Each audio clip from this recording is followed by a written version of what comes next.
बच्चों,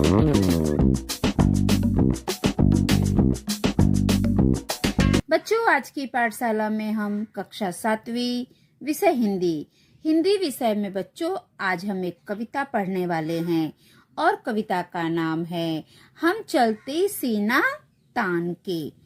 इसके जो कवि हैं वो हैं डॉक्टर हरवंश राय बच्चन।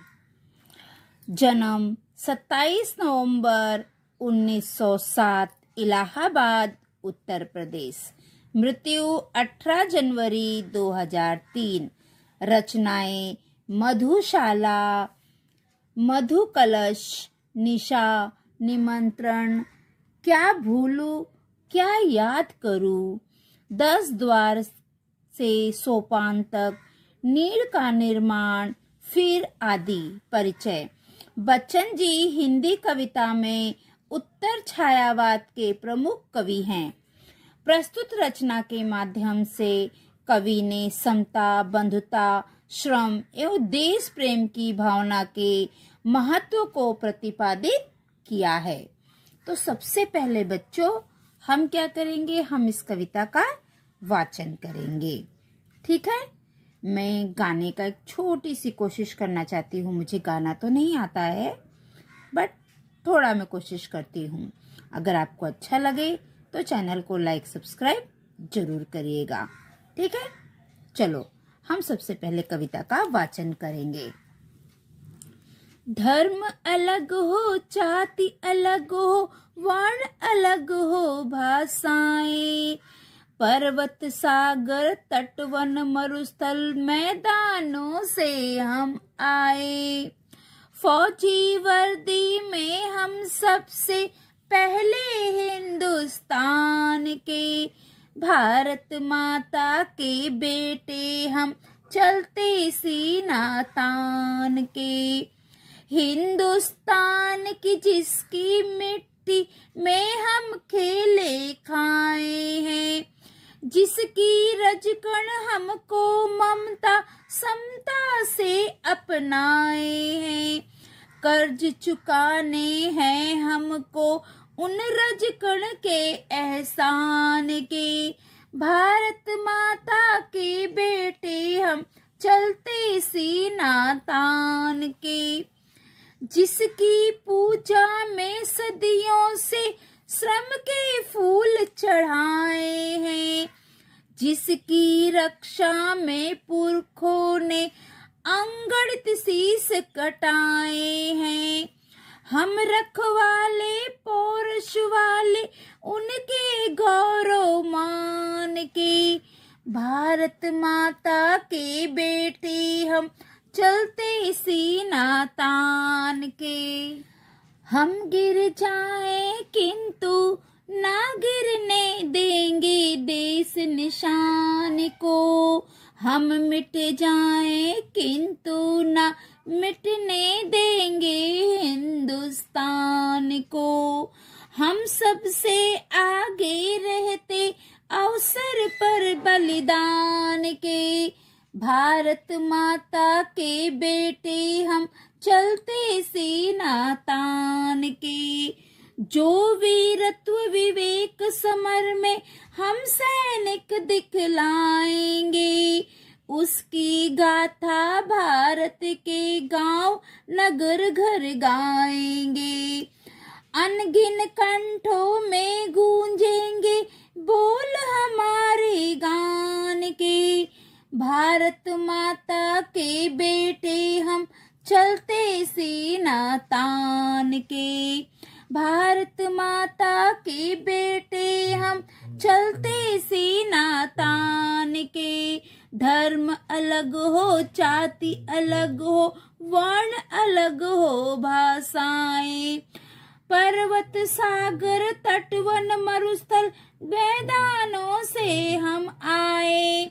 फौजी वर्दी में हम सबसे पहले हिंदुस्तान के, भारत माता के बेटे हम चलते सीना तान के।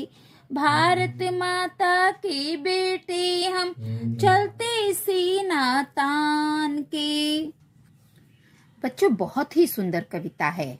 कविता का वाचन हमने कर लिया है। अब हम उसकी एक एक पंक्ति के अर्थ देखेंगे। धर्म अलग हो, जाति अलग हो, वर्ण अलग हो, भाषाएं, पर्वत सागर तट वन मरुस्थल मैदानों से हम आए, फौजी वर्दी में हम सबसे पहले हिंदुस्तान के, भारत माता के बेटे हम चलते सीना तान के। बच्चों, प्रस्तुत पंक्ति में जो कवि हैं, कवि हमसे कह रहे हैं कि हमारे धर्म अलग है, हमारी जाति अलग है, हमारा वर्ण अलग है, और जो हम भाषाएं बोलते हैं वो भी अलग है। हम अलग अलग प्रांतों से आए हैं। कोई पर्वत के क्षेत्र से आया है, कोई सागर तटीय क्षेत्र से आया है, कोई रेगिस्तान से आया है, तो कोई मैदानी क्षेत्र से आया है, परंतु हम सब भारतीय सेना की वर्दी में सजे हुए हिंदुस्तानी हैं। हमें अपने भारतीय होने पर गर्व है। हम भारत माता के सपूत हैं और हम अपना सीना तान कर चलते हैं। बहुत ही सुंदर वर्णन डॉक्टर हरिवंश राय बच्चन ने इस पंक्ति में की है। चलो बच्चों, हम आगे की पंक्ति देखते हैं।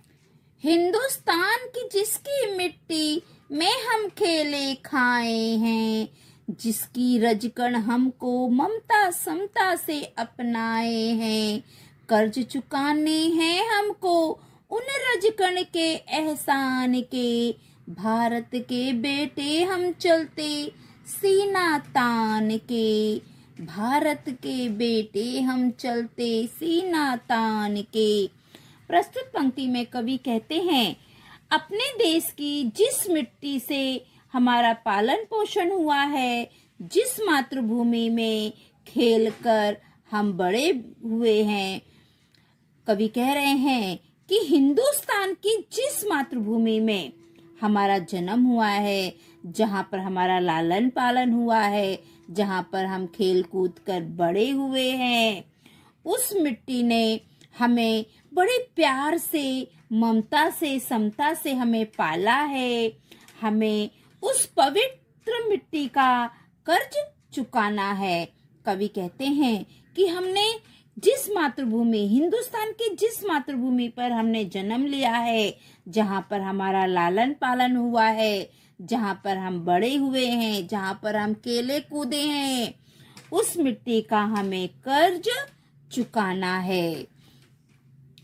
कर्ज चुकाने हैं हमको उन रजकण के एहसानों के। कवि कहते हैं कि जिस मिट्टी ने हमें बहुत प्यार से बड़ा किया है, पाला पोसा है, उस मिट्टी का हमें कर्ज चुकाना है। उसके लिए हम कुछ भी कर सकते हैं। हम भारत माता के सपूत हैं और हम अपना सीना तान कर चलते हैं। आगे देखते हैं बच्चों। जिसकी पूजा में सदियों से श्रम के फूल चढ़ाए हैं, जिसकी रक्षा में पुरखों ने अंगड़ित शीस कटाए हैं, हम रखवाले पौरुष वाले उसके गौरव गान के, भारत माता के बेटे हम चलते सीना तान के। पुरखों का अर्थ है पूर्वज। ठीक है बच्चों, गौरव सम्मान। तो बच्चों, इस पंक्ति में कवि कहते हैं, शताब्दियों से हमारे पूर्वजों ने जिस भारत माता के चरणों में अपने परिश्रम रूपी पुष्प चढ़ाए हैं, जिसकी रक्षा के लिए ना जाने कितने पुरखों ने हंसते हंसते अपने शीश कटा लिए हैं, हम उसी भारत माता के गौरव और सम्मान के रक्षक हैं। हमारे हृदय में साहस की कमी नहीं है। भारत माता के सपूत हम गर्व से सीना तान कर चलते हैं। यहाँ पर कवि कह रहे हैं कि हमारे जो पूर्वज हैं, जिन्होंने अपने देश की रक्षा के लिए हंसते हंसते अपने सिर कटवा लिए हैं, और उसी भारत माता के गौरव और सम्मान के हम रक्षक हैं। हमारे हृदय में साहस की कोई कमी नहीं है। हम भारत माता के वही सपूत हैं जो सीना तान कर चलते हैं। अगली पंक्ति में देखते हैं बच्चों, हम गिर जाएं किंतु ना गिरने देंगे देश निशान को। हम मिट जाए किंतु ना मिटने देंगे हिंदुस्तान को। हम सबसे आगे रहते अवसर पर बलिदान के। भारत माता के बेटे हम चलते सीना तान के। प्रस्तुत पंक्ति में कवि कहते हैं, युद्ध भूमि में लड़ते लड़ते हम भले ही गिर जाएं, परंतु अपने प्यारे तिरंगे को हम कभी भी गिरने नहीं देंगे। कवि इस पंक्ति में कह रहे हैं कि युद्ध भूमि में भले हम लड़ाई करते हुए लड़ते हुए भले हम गिर जाए, लेकिन हम अपने प्यारे तिरंगे को कभी भी गिरने नहीं देंगे। हम चाहे मातृभूमि की रक्षा करते करते मिट जाएं। यहाँ पर कवि कह रहे हैं कि अगर हम चाहे अपने मातृभूमि की रक्षा करते करते मिट जाएं, मर जाएं, देश के लिए शहीद हो जाएं, परंतु अपने प्यारे देश पर कभी भी हम आँच नहीं आने देंगे। हम बलिदान के अवसर पर सबसे आगे रहते हैं। हम भारत माता के सपूत हैं। हम गर्व से सीना तान कर चलते हैं। बच्चों, इस पंक्ति में कवि कह रहे हैं कि अगर युद्ध भूमि पर हम लड़ते लड़ते गिर जाएं, लेकिन हम अपने तिरंगे को, हम अपने झंडे को कभी भी गिरने नहीं देंगे। हम चाहे मातृभूमि की रक्षा में करते करते मिट जाएं, मर जाएं, शहीद हो जाएं, परंतु अपने प्यारे देश को कभी भी आँच नहीं आने देंगे। हम अपने देश की रक्षा के लिए, उसकी आन बान के लिए हम अपनी जान दे देंगे और हम बलिदान का कोई भी अवसर नहीं छोड़ेंगे। हर अवसर पर हम सबसे आगे बढ़ते रहेंगे, आगे बढ़ेंगे। हम भारत माता के वो सपूत हैं जो अपना सीना तान कर चलते हैं।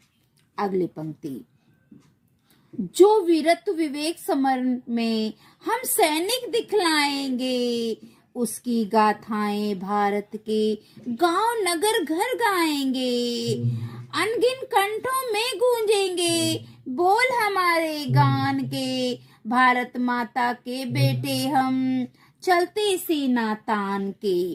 प्रस्तुत पंक्ति में कवि कह रहे हैं, हम भारतीय सैनिक युद्ध भूमि में जिस विवेक और वीरता का प्रदर्शन करेंगे, गांव गांव नगर नगर घर घर उसकी गाथाएं गाई जाएंगी। अनगिन कंठों में हमारी वीरता और हमारे बलिदान के गीत गाए जाएंगे। हम भारत के सपूत हैं। हम अपना सीना तान कर चलते हैं। तो बच्चों, यहाँ पर हमारी ये कविता समाप्त होती है। मैंने समझा, इस पाठ से आपने क्या समझा? इस पाठ के द्वारा कवि हमें देश प्रेम, बंधुता, समानता आदि भाव के विषय में हमें बता रहे हैं कि हमें कैसे अपने देश के लिए करना चाहिए। त्याग की भावना हमारे मन में होनी चाहिए। अब हम शब्द वाटिका देखते हैं बच्चों। नए शब्द, मरुस्थल, रेगिस्तान, रजकण, धूलिकण, एहसान, उपकार, पुरखे, पूर्वज, समर, युद्ध, मुहावरा, सीना तान कर चलना, गर्व से चलना। मेरी कलम से साले प्रतिज्ञा का श्रुतुलेखन करो और प्रतिज्ञा के मूल्यों को अपने व्यवहार में सत्यापन करो। विचार मंथन, हम सब एक हैं। अध्ययन कौशल्य, अब तक पढ़े हुए मुहावरों, कहावतों का वर्ण क्रमानुसार संग्रह बनाओ और चर्चा करो। तो बच्चों, अब तक आपने जितना भी मुहावरा, कहावत पढ़ा है, उन सब का वर्ण क्रमानुसार संग्रह बनाओ और उसे लिखो। ठीक है, जरा सोचो, लिखो। यदि तुम सैनिक होते तो बच्चों अगर आप सैनिक होते तो आप क्या करते, तो मैं आपको लिख कर दे रही हूँ। देखो बच्चों, यदि मैं सैनिक होता तो मेरा बचपन का सपना पूरा हो जाता। मेरे मामा जी भारतीय सेना में अधिकारी हैं। उन्हें देखकर मैं बचपन से ही सोचा करता था कि मैं अपने देश की सेवा करूंगा। इसके लिए मैंने शुरू से ही व्यायाम करना, दौड़ना, कूदना, तैरना, पेड़ों पर चढ़ना आदि का अभ्यास किया। सेना में चुनाव हो जाने पर मैं जी जान से अपने प्यारे देश की सेवा करता। जिस भारत माता के अन्न जल से हमारा पोषण हुआ है, उसकी रक्षा के लिए प्राण भी देने पड़े तो कम है। यदि मैं सैनिक होता तो अपना कर्तव्य पूरी ईमानदारी से निभाता। अपने देश की सुरक्षा व्यवस्था को भंग करने वालों को मुंह तोड़ जवाब देता। जब तक शरीर में प्राण रहते अपनी मातृभूमि की रक्षा करता। आप लोग भी लिख लीजिए। आगे देखो बच्चों, सदैव ध्यान में रखो, मानव सेवा ही सच्ची सेवा है। बच्चों इस बात को आप हमेशा ध्यान में रखिए कि मानव सेवा ही सच्ची सेवा है। आगे देखो, निम्न पंक्तियों का अर्थ लिखो। हिंदुस्तान डैश डैश स्थान के। तो ये पंक्ति कौन है, इधर देखो बच्चों, ये पंक्ति हिंदुस्तान की जिसकी मिट्टी में हम खेले खाए हैं, जिसकी रजकण हमको ममता समता से अपनाए हैं। कर्ज चुकाने हैं हमको उन रजकण के एहसान के, भारत माता के बेटे हम चलते सीना तान के। तो बच्चों इस पंक्ति का हमें अर्थ लिखना है, तो मैं इसका अर्थ आपको बताती हूँ। हिंदुस्तान वह देश है जिसकी मिट्टी से हमारा पालन पोषण हुआ है, जिस मातृभूमि की मिट्टी में खेल कूद कर हम बड़े हुए हैं, जिस मिट्टी ने हमें अपनी गोद में ममता और समानता से पाला है। हमें उस पवित्र माटी के एहसानों का कर्ज चुकाना है। इसके लिए हम कुछ भी कर सकते हैं। हम भारत माता के सपूत गर्व से सीना तान कर चलते हैं। हमारी दूसरी पंक्ति क्या है बच्चों, ये देखो हमारी दूसरी पंक्ति है, जो वीरत्व डैश डैश डैश स्थान के। तो ये पंक्ति कहाँ है, ये पंक्ति देखो यहाँ पे है बच्चों। जो वीरत्व विवेक समर में हम सैनिक दिखलाएंगे, उसकी गाथाएं भारत के गांव नगर घर गाएंगे। अनगिन कंठों में गूंजेंगे बोल हमारे गान के, भारत माता के बेटे हम चलते सीना तान के। तो बच्चों इस पंक्ति का अर्थ देखिए। ठीक है, हम भारतीय सैनिक युद्ध भूमि में जिस विवेक और वीरता का प्रदर्शन करेंगे, गांव गांव नगर नगर घर घर में उनकी गाथाएं गाई जाएगी। अनगिनत कंठों से हमारी वीरता और हमारे बलिदान के गीत गाए जाएंगे। हम भारत माता के सपूत गर्व से सीना तान कर चलते हैं। अब अगला प्रश्न क्या है, देखो बच्चों, पसंदीदा विषय पर 4 पंक्तियों की कविता लिखो। आपको जो विषय पसंद है उसके ऊपर 4 कविता आपको लिखना है। मैंने लिखा है, जो भरा नहीं है भाव से, बहती जिसमें रसधार नहीं, वह हृदय नहीं है पत्थर है, जिसमें स्वदेश का प्यार नहीं। ठीक है, आपको जो पसंद है आप वो लिख सकते हैं।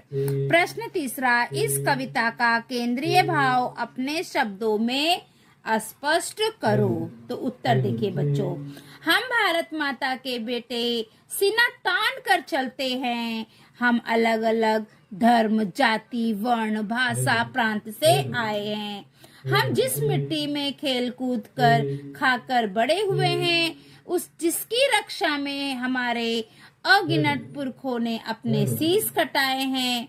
हम उस भारत माता के ध्वज को गिरने नहीं देंगे, अपना बलिदान दे देंगे, परंतु उस पर आँच नहीं आने देंगे। अपने देश के राष्ट्रीय प्रतीकों के नाम बताओ। तो ये देखो बच्चों, ये हमारे देश के राष्ट्रीय प्रतीक है। राष्ट्रीय ध्वज तिरंगा, राष्ट्रीय गान जनगण मन, राष्ट्रीय गीत वंदे मातरम, राष्ट्रीय पशु बाघ, राष्ट्रीय पंछी मोर, राष्ट्रीय खेल हॉकी, राष्ट्रीय नदी गंगा, राष्ट्रीय वृक्ष बरगद, राष्ट्रीय फल आम, राष्ट्रीय मुद्रा सिंह शीर्ष। ठीक है बच्चों, भाषा की ओर अर्थ के आधार पर वाक्य पढ़ो, समझो और उचित स्थान पर लिखो। बच्चे हंसते हंसते खेल रहे थे। तो ये वाक्य क्या है बच्चों? ये वाक्य विधानार्थक वाक्य है। ये कौन सा वाक्य है? ये वाक्य विधानार्थक वाक्य है। तो यहाँ पर मैंने लिख दिया है। विस्मयार्थक वाक्य। विस्मयार्थक वाक्य क्या है? देखो, विस्मयार्थक वाक्य है, वाह क्या बनावट है ताजमहल की। ये कौन सा वाक्य है? ये विस्मयार्थक वाक्य है। वो यहाँ पर मैंने लिख दिया है। फिर क्या है? माला घर नहीं जाएगी। माला घर नहीं जाएगी। तो ये कौन सा वाक्य है? ये निषेधार्थक वाक्य है। कौन सा वाक्य है? ये निषेधार्थक वाक्य है। तो हम यहाँ पे निषेधार्थक वाक्य लिख देंगे। तो यहाँ पर हम लिखेंगे माला घर नहीं जाएगी। ये कौन सा वाक्य है? ये निषेधार्थक वाक्य है, इसलिए हमने यहाँ पे लिख दिया। और ये कौन सा वाक्य है? ये विस्मयार्थक वाक्य है, वाह क्या बनावट है ताजमहल की। अब आगे देखो, इसे हिमालय क्यों कहते हैं? ये कौन सा वाक्य है बच्चों? तो ये प्रश्नार्थक वाक्य है। तो हम यहाँ पे लिख देंगे प्रश्नार्थक वाक्य में इसे हिमालय क्यों कहते हैं। देखो, इसमें प्रश्न पूछा गया है। तो ये क्या है? ये प्रश्नार्थक वाक्य है। ठीक है। अभी आगे क्या है?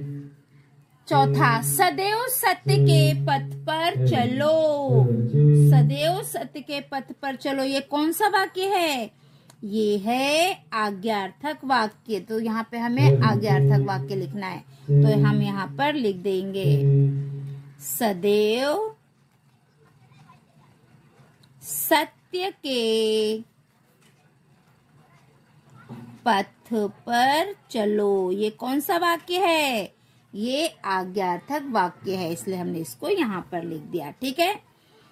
अब इसके बाद क्या है? वाह क्या बनावट है ताजमहल की। तो ये विस्मयार्थक वाक्य था, इसलिए हमने इसको यहाँ पे लिख दिया है। फिर आगे क्या है? छठा, कश्मीर का सौंदर्य देखकर तुम्हें आश्चर्य होगा। तो ये कौन सा वाक्य है बच्चों? ये वाक्य है संभावनार्थक वाक्य। ठीक है, संभावनार्थक वाक्य, इसलिए हमने इसको यहाँ पर लिख दिया। खूब पढ़ो खूब बढ़ो। ये कौन सा वाक्य है बच्चों? ये है इच्छार्थक वाक्य। तो हम इसे यहाँ पर लिख देंगे। ठीक है, ये इच्छार्थक वाक्य है। खूब पढ़ो खूब बढ़ो।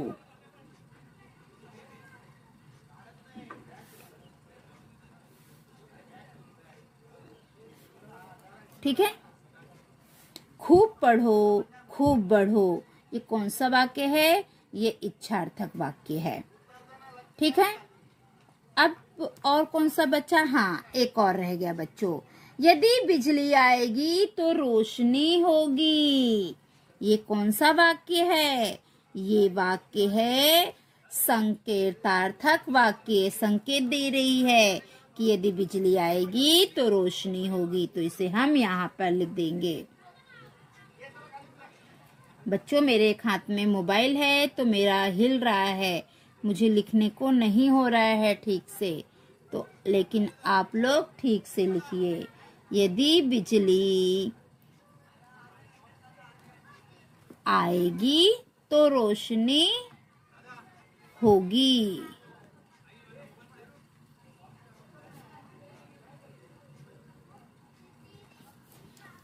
तो देखो बच्चों, हमें यहाँ पे कहा गया था कि अर्थ के आधार पर वाक्य पढ़ो, समझो और उचित स्थान पर लिखो। तो बच्चों, हमने उचित स्थान पर लिख दिया। देखो, बच्चे हंसते हंसते खेल रहे थे, ये विधानार्थक वाक्य है। वाह, क्या बनावट है ताजमहल की, ये कौन सा वाक्य है? ये विस्मयार्थक वाक्य है। खूब पढ़ो, खूब बढ़ो, ये कौन सा वाक्य है? ये इच्छार्थक वाक्य है। माला घर नहीं जाएगी, ये कौन सा वाक्य है? ये निषेधार्थक वाक्य है। इसे हिमालय क्यों कहते हैं, ये कौन सा वाक्य है? ये प्रश्नार्थक वाक्य है। यदि बिजली आएगी तो रोशनी होगी, ये कौन सा वाक्य है? ये संकेतार्थक वाक्य है। देखकर तुम्हें आश्चर्य होगा, कश्मीर का सौंदर्य देखकर तुम्हें आश्चर्य होगा, तो ये कौन सा वाक्य है? ये है संभावनार्थक वाक्य। ठीक है। माला घर नहीं आएगी, ये निषेधार्थक वाक्य है। सदैव सत्य के पथ पर चलो, ये आज्ञार्थक वाक्य है। तो बच्चों, हमने ये पूरा भाषा की ओर का कर लिया है। अब आगे देखो बच्चों, पहले वाक्य में क्रिया के करने या होने की सामान्य सूचना मिलती है। जो हमारा पहला वाक्य था, बच्चे हंसते हंसते खेल रहे थे, ये हमारा पहला वाक्य है ना। तो इसमें हमें क्रिया के करने या होने की सूचना मिलती है, अतः यह वाक्य विधानार्थक वाक्य है। दूसरे वाक्य में आने का अभाव सूचित होता है, क्योंकि इसमें नहीं का प्रयोग हुआ है, अतः यह निषेधार्थक वाक्य है। हमारा दूसरा वाक्य क्या था? माला घर नहीं जाएगी, नहीं का प्रयोग हुआ है, अतः यह निषेधार्थक वाक्य है। तीसरा वाक्य, हमारा तीसरा वाक्य क्या है? इसे हिमालय क्यों कहते हैं। तीसरे वाक्य में प्रश्न पूछने का बोध होता है। जो हमारा तीसरा प्रश्न है बच्चों, इसे पूछने पर प्रश्न का बोध होता है। इसे हिमालय क्यों कहते हैं, है ना? प्रश्नार्थक वाक्य लग रहा है ना। तो तीसरे वाक्य में प्रश्न पूछने का बोध होता है, इसके लिए क्यों का प्रयोग हुआ है।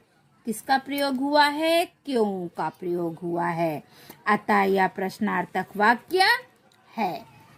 चौथे वाक्य में आदेश दिया है, इसके लिए चलो शब्द का प्रयोग हुआ है, अतः यह आज्ञार्थक वाक्य है। बच्चों, ये जो हमारा चौथा वाक्य है, ये सदैव सत्य के पथ पर चलो, तो इसमें चलो का प्रयोग हुआ है, अतः यह आज्ञार्थक वाक्य है। देखो, हमने यहाँ पे लिखा है आज्ञार्थक वाक्य, सदैव सत्य के पथ पर चलो। पांचवा वाक्य, हमारा पांचवा वाक्य क्या है? हमारा पांचवा वाक्य है, वाह क्या बनावट है ताजमहल की। आगे देखो, पांचवें वाक्य में विस्मय आश्चर्य का भाव प्रकट हुआ है, इसके लिए वह शब्द का प्रयोग हुआ है। कौन से शब्द का? ये देखो, वाह। ठीक है, इसके लिए वह शब्द का प्रयोग हुआ है, अतः यह विस्मयार्थक वाक्य है। तो बच्चों, हमने उसको ये देखो यहाँ पर लिखा है विस्मयार्थक वाक्य, वाह क्या बनावट है ताजमहल की। ठीक है, आगे देखो, छठा वाक्य, हमारा छठा वाक्य क्या है? कश्मीर का सौंदर्य देखकर तुम्हें आश्चर्य होगा। छठे वाक्य में संदेह या संभावना व्यक्त की गई है। छठे वाक्य में क्या हुआ है? संदेह और संभावना व्यक्त की गई है, इसके लिए होगा शब्द का प्रयोग हुआ है। कौन से शब्द का प्रयोग हुआ है? होगा। अतः यह संभावनार्थक वाक्य है। तो हमने उसे बराबर वहीं पे लिखा है बच्चों, ये देखिए, है ना। आगे देखो, सातवें वाक्य में हमारा सातवां वाक्य क्या है? खूब पढ़ो खूब बढ़ो। सातवें वाक्य में इच्छा या आशीर्वाद व्यक्त किया गया है। सातवें वाक्य में क्या व्यक्त किया गया है? इच्छा या आशीर्वाद व्यक्त किया गया है। इसके लिए खूब पढ़ो खूब बढ़ो का प्रयोग किया गया है। अतः यह इच्छार्थक वाक्य है। देखो हमने यहाँ पे लिखा है इच्छार्थक वाक्य, खूब बढ़ो खूब पढ़ो खूब बढ़ो। ठीक है। आठवां वाक्य, हमारा आठवां वाक्य क्या है? यदि बिजली आएगी तो रोशनी होगी। आठवें वाक्य में एक क्रिया का दूसरी क्रिया पर निर्भर होने का बोध होता है। आठवें वाक्य में क्या है? एक क्रिया का दूसरी क्रिया पर होने का बोध निर्भर होता है। इसके लिए बिजली और रोशनी शब्द का प्रयोग हुआ है। किसका? बिजली और रोशनी शब्द का प्रयोग हुआ है। अतः यह संकेतार्थक वाक्य है। ठीक है बच्चों।